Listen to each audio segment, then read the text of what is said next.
অনেক মানুষ দেখবেন প্রশ্ন করে মালাকুল মউত একসাথে এতগুলা মানুষের জান কিভাবে কবজ করে, প্রশ্ন করে না? এখানে 10 জন, ওইখানে 10 জন, আমেরিকা 50 জন, বাংলাদেশে 100 জন, এক এট এ টাইম মানুষ মারা যায়।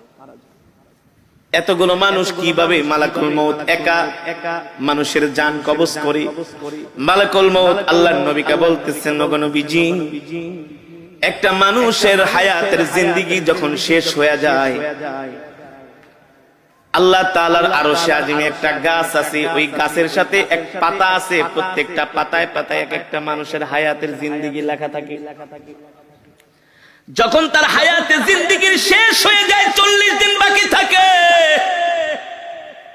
তার হায়াতের জিন্দেগির ওই গাছের পাতাটা হলুদ বর্ণ হয়ে যায় 40 দিন আগে। ওই বান্দাকে যে ফেরেশতার মাধ্যমে রিজিক দেওয়া হয়, ওই রিজিকওয়ালা ফেরেশতা 40 দিন আগে আয়েশা বইলা যায়, আল্লাহ তোমাকে 40 বছরের 50 বছরের জিন্দেগি দিয়া দুনিয়াতে পাঠাইছে, তোমার জন্য আল্লাহ যতটুকু রিজিক নির্ধারণ করছে, তোমার রিজিক খাওয়া শেষ, আর মাত্র 40 দিনের রিজিক বাকি আছে। কয়দিন? আবার যখন এইভাবে করে 1 দিন 2 দিন 3 দিন যেতে থাকে, প্রত্যেকদিন ফেরেশতা আয়েশা তার মাথার সামনে বৈশা বলে, শোনো শোনো, তোমার বাকি আছে আর 38 দিন, 37 দিন, 36 দিন। দেখেন আমার সাথে আপনাদের কথাগুলো মিলে কিনা? যখন একটা মানুষ ইন্তেকাল করবে, তার 40 দিন আগেই দেখবেন তার কথাবার্তা সবকিছু একটা পরিবর্তন চলে আসে, খাওয়া দাওয়ায় পরিবর্তন চলে আসে, খেতে পারে না। যে মানুষ আধা কেজি চাউলের ভাত খায়, 1 কেজি চাউলের ভাত খায়, আধা কেজি গরুর গোশত, 1 কেজি গরুর গোশত খেয়ে ফেলে, ওই মানুষ দেখবেন 1 মুঠা ভাতও খেতে পারে না। তার সামনে খাবার দিলে আর খাবার ভালো লাগে না। যে মানুষ 1-2 গ্লাস দুধ খেয়ে ফেলতো, সেই মানুষকে চামিচ দিয়ে দুধ খাওয়ানো হয়। যে মানুষ 1-2 হালি কমলা খেয়ে ফেলতো, তাকে একটা কমলার খোসা মুখে নিয়ে একটু রস খাওয়ানো হয়। কারণ কি রে ভাই? কারণ কি?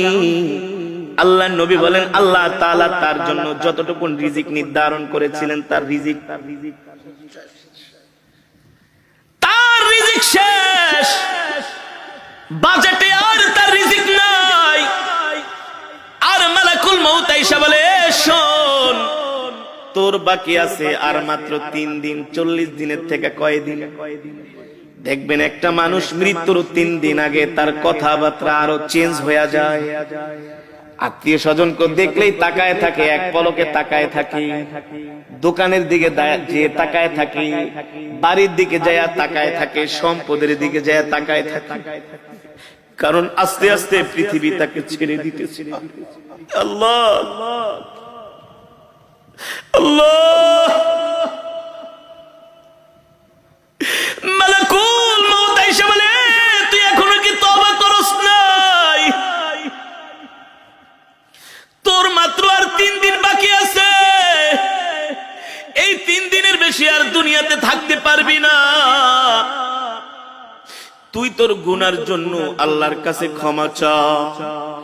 তখনই দেখবেন ওই মৃত ব্যক্তি যে ইন্তেকাল করবে, 3 দিন আগে তার সন্তানদেরকে ডাকে, কথার মধ্যে একটা পরিবর্তন, আবেগী কথাবার্তা বলে, বাবা রে, আমি যদি চলে যাই, তোর মাকে দেখা রাখিস, তোর ছোট বোনটারে দেখা রাখিস। আমি যদি মারা যাই, আমার ছোট ছেলেটারে তোরা কষ্ট দিস না। বলে কি বলে না? আস্তে আস্তে করে একটা পরিবর্তন চলে আসে, তার একেবারে খাওয়া দাওয়া বন্ধ হয়ে যায়। শরীরের নার্ভ গুলো, শরীরের পার্টস গুলো আর আগের মতো কাজ করে না। কারণ সে মৃত্যুর জন্য তৈয়ার হচ্ছে। যখন তার হায়াতের জিন্দেগির পাতাটা একেবারে হলুদ বর্ণ হয়ে যায়, আর মালাকুল মউত আয়েশা তার সামনে হাজির হয়ে যায়। যদি নেককার হয়, স্ত্রীকে বলে, আমাকে কালেমা শরীফের তালকিন দাও।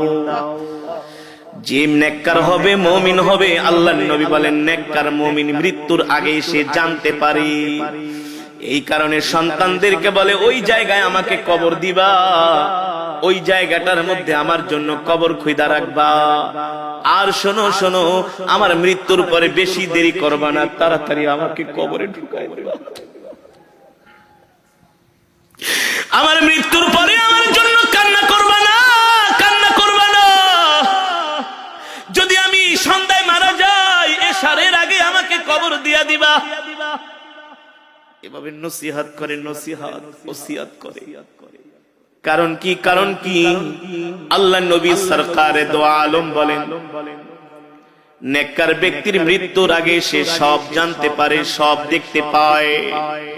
এ কারণে একজন জান্নাতি মানুষ সব সময় মৃত্যুর জন্য তৈয়ার থাকে, প্রস্তুত থাকে। ঠিক কিনা বলেন? কেমন তৈয়ার, কেমন প্রস্তুত? তার নখগুলো কাইটা রাখে, তার চুলগুলো কাইটা রাখে, তার লোমগুলো কাইটা রাখে, ওযু অবস্থায় থাকে। যে কোনো সময় মালাকুল মউত তাকে পাকড়াও করতে পারে। ঠিক কিনা বলেন? আল্লাহর নবী সরকার দো আলমের ইন্তেকালের আগে আল্লাহর নবী আম্মা জান আয়েশাকে বলে, আয়েশা রে আমার মিসওয়াকটা দাও। আম্মা জান আয়েশা বলে, আমি আল্লাহর নবীর হাতে মিসওয়াক দিলাম। আল্লাহর নবী সুন্দর করে মিসওয়াক করতেছেন। মিসওয়াক করার পরে উত্তম রূপে আল্লাহর নবী ওযু করলেন। আমি জিজ্ঞেস করলাম, ও প্রাণের স্বামী আল্লাহর নবী, আপনি এত সুন্দর করে মিসওয়াক করতেছেন, ওযু করতেছেন, কারণ কি? আল্লাহর নবী বলে, এ আয়েশা, একটু পরে আমার জান কবজ করার জন্য মালাকুল মউত আমার বাড়িতে হাজির হবে।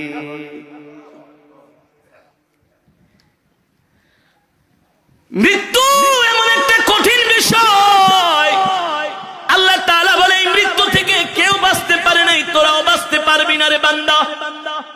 এবার আল্লাহর নবী জিজ্ঞেস করে, মালাকুল মউত, আপনি এতগুলো মানুষের জান কিভাবে কবজ করেন? মালাকুল মউত বলে, গো আল্লাহর নবী, আপনার সামনে যদি একটা পেয়ালা থাকে আর ওই পেয়ালার মধ্যে যদি হাজার হাজার পিঁপড়া থাকে, আপনি চাইলে একটা পিঁপড়াও মারতে পারবেন, চাইলে 100 পিঁপড়াও একসাথে মারতে পারবেন। পারবেন না? মালাকুল মউত বলে, সবার চেহারা আমার সামনে উপস্থিত থাকে। যখন তার হায়াতের জিন্দেগীর পাতাটা যখন হলুদ বর্ণ হয়ে যায়, আমি মালাকুল মউত তাকে আস্তে আস্তে করে সতর্ক করি। দিন যায়, দিন যায়, রাত যায়, আমি তাকে সতর্ক করি।